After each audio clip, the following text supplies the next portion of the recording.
I'm Margaret Fago, and I've just been doing a 6-week course on painting clouds, and I want to do a little bit of a sort of little wrap up. And so that's what we're going to do next. So I'm going to show you all the pictures that we did and talk a little tiny bit about each one. Hopefully this won't go for too long. Okay, talk to you later. One of the things I want to emphasize with this course, and hopefully it's come across in all of my demos, is that there are many ways to do clouds, and depending on what you want to have happen with the clouds will depend on how you want to approach it. This particular set of clouds, I called it the Stringy Clouds, I did with doing a wet and wet technique, and so you were able to put down plain white clear water and then drop the blue in carefully, and don't put it everywhere, leave some white spaces behind. And I did just a little tiny bit of lifting in here with a rag. These spaces were left where the blue didn't move in. It makes a really beautiful set of clouds. Now taking that idea and going a little bit further, this is just doing it blue and white, and then we put a foreground on it. So going this a little bit further is using two colors, basically two colors. We did the yellows and the little bit of quinacridone rose in here to get a peachy color first, let that dry, and then came back and did a little soft one of the blue. Now, one of the things that we learned in this one is that using a slightly damp rag, you can help smooth things around, get a nice, smoother, softer look to it. And then this whole thing of the water being very clear, even though the clouds up above had more activity to them. Foreground put in silhouette. Now, moving into three colors, and doing this also in layers. I'm finding that when I try and do three colors at once, I get a lot more messy looks to it. You see a little bit of that up in here. But it worked in this one. But I started once again with my yellow, added my reds, and then worked those, let it dry, came back and did the blues and purples. Blues down in here. You get hard edges where it stops against a dry area. You get soft edges where it is damp. So I had re-dampened over that orange, allowed the blue to sort of move in on either side, left a very soft edge to that. Harder edge here because it was drying as I put that down. I maybe could have softened that by coming back in and doing a lifting, but I didn't. Nice little range of colors running through there. This one we wanted to get the look of a sunset on the water. So a couple of the things that we needed to look for, once again we did yellow first, orange next, let it dry, came back in and did the blues. Some of it was done wet and wet so that we got a little bit of changes in there. Some of it was a little bit drier. We used the damp rag to smooth things around a little bit. And down in the water, it had started yellows with a little bit of orange, and then I came back and added blues to it. But the most important thing was this reflection of that yellow sun needing to come right underneath of it, moving out to a little bit of orange, moving out to a little bit of grayed orange, moving out to a little bit more gray. Same with the sky, that whole thing of it working its way out.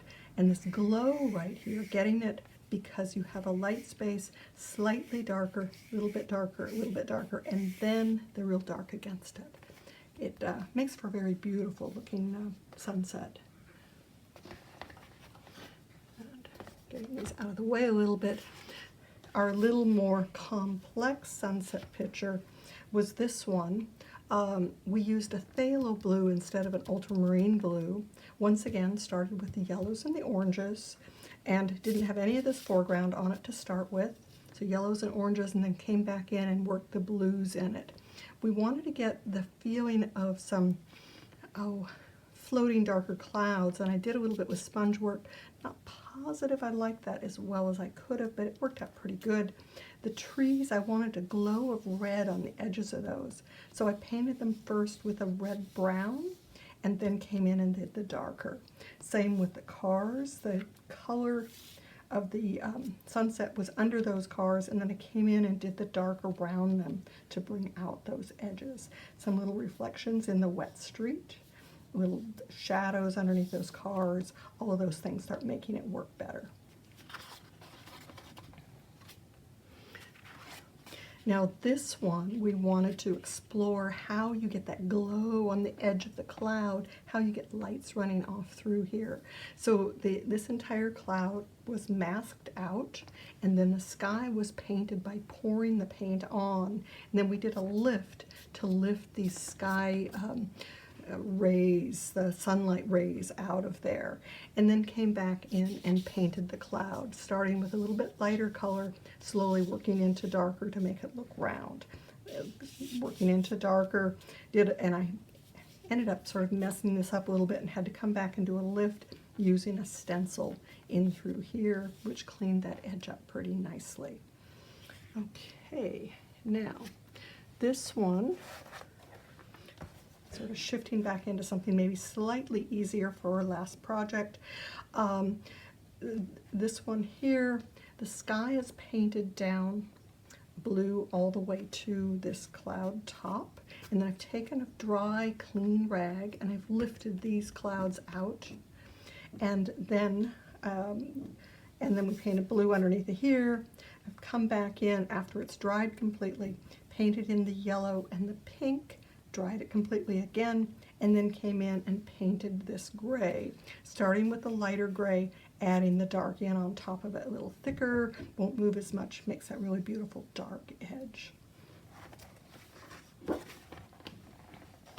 And then our final big one, we did a class that was a whole bunch of experiments with various different ways to do this particular project, and I decided to do my final using the resist. So I painted on the clouds with the resist, and then painted the sky, a combination of pouring and using my brush to move it around, starting with Prussian blue at the top, working its way down, and then I started with my Holbein's Peacock and worked its way through all of this, and then came back and put the Prussian blue up here and worked it part way down. With this much resist on here, it was really easy to control that paint from moving all over the place.